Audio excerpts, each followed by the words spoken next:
ताज्या बातम्यांसाठी पाहत रहा तिचा सागर न्यूज।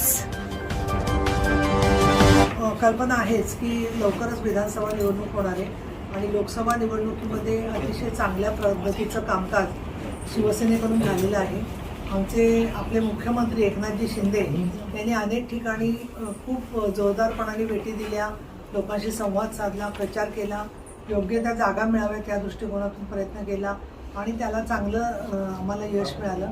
त्याच पद्धतीने येणाऱ्या विधानसभा निवडणुकीमध्ये शेतकऱ्यांच्यासाठी, विद्यार्थ्यांच्यासाठी, महिलांच्यासाठी, त्याचबरोबर उद्योग यावेत या दृष्टिकोनातून केलेल्या योजना आणि अनेक अनेक प्रकारचे निर्णय घेत असताना लोकांना दिलासा मिळावा। मग अगदी ते शेतकऱ्यांचे प्रश्न असतील किंवा सांगलीमधल्या टेंभू योजनेच्या बद्दलचा मुद्दा असेल की ज्याच्यासाठी माननीय अनिल बाबर यांनी स्वतःचं आयुष्य समर्पित केलं, या मुद्द्यांना सुद्धा चालना देण्यासाठी सरकारने भरपूर प्रयत्न केलेले आहेत आणि जनता जनार्दन या संदर्भामध्ये चांगला न्याय देईल असं आम्हाला वाटतं। सातत्याने 2 खोटे प्रचार सरकारच्या बद्दल केले जात आहेत आणि एक जो खोटा प्रचार आहे तो म्हणजे या योजनांना पैसे कुठून आणणार।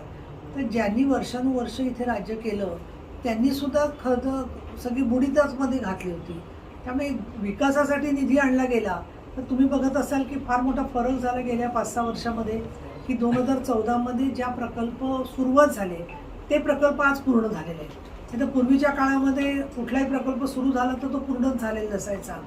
एका बाजूला महात्मा फुले योजनेसारखी योजना आहे ज्याच्यामध्ये गोरगरिबांना मदत मिळते। मुख्यमंत्र्यांच्या फंडातून जवळजवळ 350 कोटी रुपयाचा निधी जे पीडित लोक आहेत त्यांच्यापर्यंत थेट पोचवून त्यांचा जीवनदान देण्याचं सुद्धा काम आम्ही केलेलं आहे आणि त्यामुळे या सगळ्या पार्श्वभूमीवरती वयोवृद्ध लोक असतील, शेतकरी असतील, या सगळ्यांसाठीच्या योजनांवरती आम्ही काम करतो आहे। आणि आत्ताच 79 मतदारसंघांमध्ये शिवसेना महिला आघाडीच्या 19 पदाधिकारी म्हणजे ज्याच्यामध्ये शिवसेनेच्या नेत्या, उपनेत्या, आमदार हे सगळेजण मिळून आम्ही 4-4 मतदारसंघांप्रमाणे 80 मतदारसंघांच्या मध्ये प्रसार करत असताना महिलांशी संवाद साधला आणि त्याच्यामध्ये असं दिसतं आहे की स्त्रियांच्या मनात आत्मविश्वासाची भावना आलेली आहे। त्याचबरोबर त्यांच्या कुटुंबातल्या पुरुषांचा सुद्धा घरात आजारी असेल तर तो हातभार त्यांनी उचललेला आहे आणि म्हणून महिलांच्या दृष्टिकोनातून एक आत्मविश्वास वाढावा या दृष्टीने हे पाऊल शिंदे साहेबांनी शिवशाहीच्या माध्यमातून टाकले। त्यामध्ये ज्यावेळेला 2 वर्षापूर्वी सरकार आलं त्यावेळेलाच आनंदाचा शिधा ही घोषणा झाली, महिलांना तिकिटामध्ये अर्धा प्रवास सवलत जाहीर झाली, तेव्हा काही निवडणूक जवळ नव्हती। सरकारचा जो इरादा आहे तो नेक आहे। निवडणूक आज येतील उद्या नसतील। 18 वर्ष मी सभागृहामध्ये काँग्रेस सरकारकडे मागणी करत होते की सणवाराच्या आधी लोकांना तेल, डाळ, गूळ, साखर या गोष्टी मिळाव्यात, परंतु ते होऊ शकलं नाही। यावेळी एकनाथ शिंदे आल्याबरोबर त्यांनी हजारो महिलांना हा दिलासा दिला आणि म्हणून आपण जर का पाहिलं की इच्छा तिथे मार्ग त्याचा दिसतो आणि तशाच प्रकारे केंद्र सरकार भक्कमपणाने सरकारच्या पाठीमागे आहे, त्यामुळे निधीची कुठली कमतरता पडणार नाही याची मला खात्री आहे। ऑक्टोबर आणि नोव्हेंबरचा हप्ताही एकत्रितपणे दिला जाणार आहे। बँकांच्या बाजूने काही अडचणी असतील किंवा जर का महिलांना मदत मिळत नसेल तर त्याच्याबद्दलची माहिती जर का त्यांनी आमच्याकडे दिली तर त्यातून सुद्धा तोडगा आम्ही निश्चितपणाने काढू। तुम्ही एक असं आहे की उदय सामंत उद्योगमंत्री आहेत आणि ज्यावेळेला प्रकल्प जातो तर या संदर्भात मी एक जेव्हा वाचलं की चाकणमधले 79 उद्योग गुजरातमध्ये गेले तर मी स्वतःच MIDCला त्याच्याबद्दल पत्र लिहिलेलं आहे आणि हे प्रकल्प जाण्याचा निर्णय कधी झाला आणि का जात आहेत याच्याबद्दल विचारलं, परंतु जे MOU झाले आणि अनेक प्रकल्प महाराष्ट्रामध्ये आलेले आहेत त्यांचा जर का आपण विचार केला तर काहींना एक्सपान्शन करायचं असतं म्हणून त्यांनी शाखा काढलेली असते, याचा अर्थ त्यांनी प्रकल्प इथला बंद करून तिथे सुरू केलेला असतो, अशातला भाग नाही आहे। आणि म्हणून मला असं वाटतं आज तुम्ही बघाल की विदर्भ, मराठवाडा त्यातले शेकडो जे लोक आहेत ते इथे येऊन रोजगारासाठी मुंबई पुण्यामध्ये येत आहेत। त्याचबरोबर वंदे भारतसारख्या ट्रेनसुद्धा सरकारने खूप वाढवलेल्या आहेत आणि त्याचासुद्धा उपयोग होऊन वाहतूक प्रवास हा लोकांचा सुखकर होतो आहे। मला असं वाटतं की त्यांचा तो एक आदिवासींच्या प्रश्नावर जे त्यांना न्याय पाहिजे होता त्याच्यामध्ये एक मनामध्ये त्यांच्या खूप वेदना झाली आणि म्हणून त्यांनी तसा तो निर्णय घेतलेला आहे।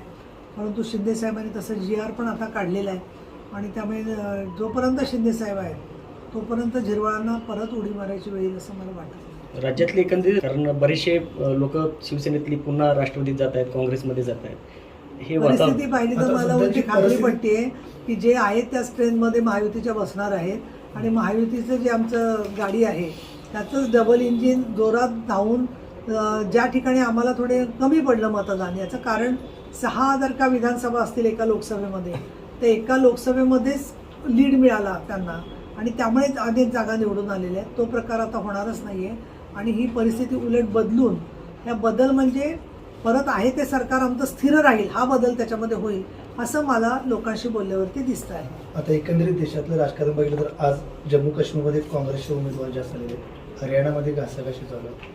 एकंदरीत वातावरण आता अंतिम निकाल अजून अजून आलेला आले नाही, नाहीये. त्याच्यामुळे हरियाणात अजून अंतिम निकाल आलेला नाही आणि माझ्या माहितीप्रमाणे भाजप पुढे आहे आता. आणि जम्मूमध्ये काँग्रेस आहे. आणि जम्मूमध्ये पण त्याच्यामध्ये काँग्रेस म्हणण्यापेक्षा फारुख अब्दुल्ला आणि ओमर अब्दुल्ला बरोबर आहे त्याच्यामुळे त्यांची आघाडी बरोबर आहे. तर ज्या प्रकारे मग 370 कलमाला विरोध असणाऱ्या लोकांच्या बरोबर त्यांचं संगनमत जर का आहे आणि त्याच्यामध्ये जे लोक काश्मीरला स्वतंत्र दर्जाच्या नावाने फक्त काश्मीर एकत्र यावं असं म्हणून पाकव्याप्त काश्मीरशी जे लोक युतीची भाषा करतात आणि ज्यांच्या अखत्यारीमध्ये लाल चौकामध्ये तिरंगासुद्धा फडकत नव्हता, तर ठीक आहे, एक दुःखी आणि वेदनेची घटना आहे. परंतु आज भाजपच्या सीट्स तिथे वाढलेल्या आहेत, ही महत्त्वाची गोष्ट आहे आणि पुढच्या काळामध्ये हे चित्रसुद्धा आपल्याला हळूहळू पालटलेलं दिसेल. मला असं वाटतं की जे धाडस दाखवलं 370 कलम काढायचं, त्याचबरोबर काश्मीरच्या मध्ये ज्या प्रकारने देशप्रेमी नागरिकांच्या बरोबर हे सरकार केंद्रामधलं मोदी साहेब आणि अमित शहाचं उभं राहिलेलं आहे, ते जर का पाहिलं तर मला असं वाटतं की तिथे लोकसंख्या जर का मतदानाच्यामुळे तिकडची जास्त असेल तरी सुद्धा प्रत्यक्षामध्ये फार मोठी संख्या भाजपची सुद्धा वाढलेली आहे, याच्यात काही शंका नाही. मुख्यमंत्री पदाचा निर्णय सगळे पक्षाचे आमदार नेते म्हणून घेत असतात आणि त्यामुळे त्याच्यावरती मी काही भाष्य करण्याचा, मला वाटण्याचा काही प्रश्न नाही आहे. पण मला असं वाटतं की ज्या पद्धतीने माननीय शिंदेसाहेबांवर जबाबदारी टाकल्यावर त्यांनी पूर्ण न्याय दिलेला आहे, त्यांची लोकप्रियता लोकांच्या मध्ये वाढते आहे. त्याचबरोबर कोणी कोणाला कार्टा म्हणालं तरी शिंदेसाहेबांच्या तोंडून कधीच अपशब्द येत नाही, हे त्यांचं मुख्यमंत्री म्हणून फार मोठं यश आहे असं मला वाटतं. आणि ताबडतोब तत्क्षणी आहे तिथे न्याय, ताबडतोब त्या प्रश्नाचा तोडगा काढायचा आहे, जो त्यांचा स्वभाव आहे. असा मुख्यमंत्री नक्की महाराष्ट्राला परत झालेले आवडतील. आज मुख्यमंत्र्यांची तब्येत बिघडलेली आहे, मंत्रिमंडळाची त्याच्या संदर्भात मला एक्झॅक्ट काय झाले माहिती नाहीये. नुसतं बाहेर पडायचं नसतं, पण मी पाहिलं की विट्यामध्ये आलेले असताना कुदळ मारताना त्यांना मी पाहिलं उद्घाटनाची. इतकं सांगलीकरांचं प्रेम आहे त्यांच्यावरती, ते जर का पाहिलं तर मग अशा गोष्टींची प्रिकॉशन म्हणून त्यांना थोडी काळजी घेणं क्रमप्राप्त असतं. पण ते आजारपणात सुद्धा काही वेळा फार मोठे निर्णय घेतात महत्त्वाचे आणि ज्याच्यामुळे बाकीच्यांच्या प्रकृतीवर परिणाम होतो. त्यामुळे मला असं वाटतं की त्यांच्या प्रकृतीच्या संदर्भात तुम्ही अजिबात काळजी करू नका.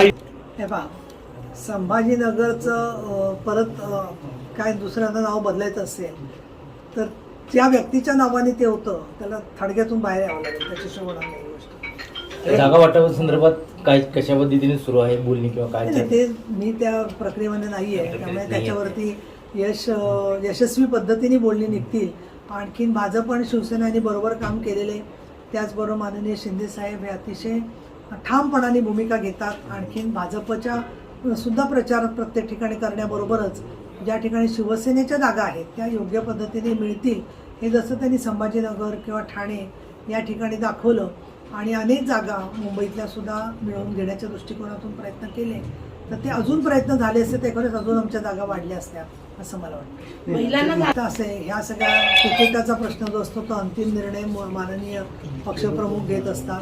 परंतु जिथे जिथे महिलांच्या मध्ये चांगली गुणवत्ता आहे आणि लोक कार्यकर्त्यांचं सहकार्य आहे आणि निवडून येण्याची क्षमता आहे ज्यांच्यामध्ये, अशा महिलांना नक्की तिकीटं दिली जातील आणि ज्या आहेत महिला त्यांची तिकीटं नक्की परत होतीलच, पण नवीन सुद्धा काही महिलांना तिकीटं द्यावीत ही आमची अपेक्षा आहे.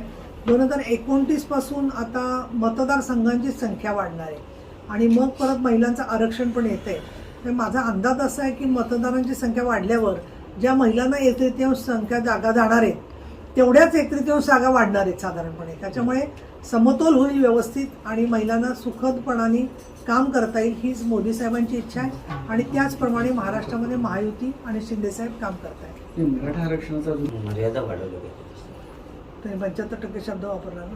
50 वरून 50 मला तो तामिळनाडूच्या अभ्यास करायला लागेल. मला हा 75% मी पहिल्यांदाच ऐकलं. आपल्याला काय वाटते नाही यांचं मला आरक्षण जे कसं वाटतंय ते सुटेल? मी त्याच्यापूर्वी अनेक वेळा सभागृहात बोलले, तुमच्यासमोरही बोललेले आहे की हा आरक्षणाचा विषय आमच्या दृष्टीने अत्यंत महत्त्वाचा आहे. याच्यापूर्वी आम्ही सुद्धा मराठा आरक्षणाच्या विषयावर मी स्वतः विधान परिषदेत अनेक वेळेला सकारात्मकच भूमिका घेतलेली आहे. परंतु धनगर समाजाचेही प्रश्न तेवढेच ज्वलंत आहेत, गंभीर आहेत. ओबीसींचे प्रश्न पण महत्त्वाचे आहेत. त्यामुळे समाजातल्या कुठल्याही घटकाचं आरक्षण काढून घेऊन हा असे निर्णय होण्यापेक्षा त्यातून योग्य तो तोडगा माननीय शिंदेसाहेब काढतील असं मला वाटतं. आणि त्या दृष्टिकोनातून कोर्टासमोर जी बाजू मांडण्याचा प्रयत्न चाललेला आहे त्याच्यातून योग्य तो मार्ग निघू शकेल. महायुती आमच्यावर फार प्रेम असल्यामुळे काहीतरी माणूस दोस्तीमध्ये बोलतो आणि मग त्याची ब्रेकिंग न्यूज होते. मला तर वाटत नाही त्याला एवढं म्हणजे त्याच्याबद्दल फार गंभीर अगदी अंतर्गतरित्यामध्ये ते मतभेद आहेत असं नाही आहे. हिंदुत्व हा मुद्दा आता निवडणुकीमध्ये असं कुठल्या धर्माचं नावच घेता येत नाही. त्याच्यामुळे तुम्ही मला शब्दात अडकवू नका. मला माझा मतदानाचा हक्क अबाधित ठेवायचा आहे. त्याच्यामुळे एकदा आचारसंहिता झाली की आदर्श आचारसंहितेप्रमाणे काम होईल आणि आपली वैचारिक धारा जिथे मांडायची वेळ असते त्या ठिकाणी राष्ट्रहित, राज्याचं हित याच्याबरोबर आम्ही ठाम आहोत. त्यामुळे शिकून घ्याव्यात, फायदा होईल.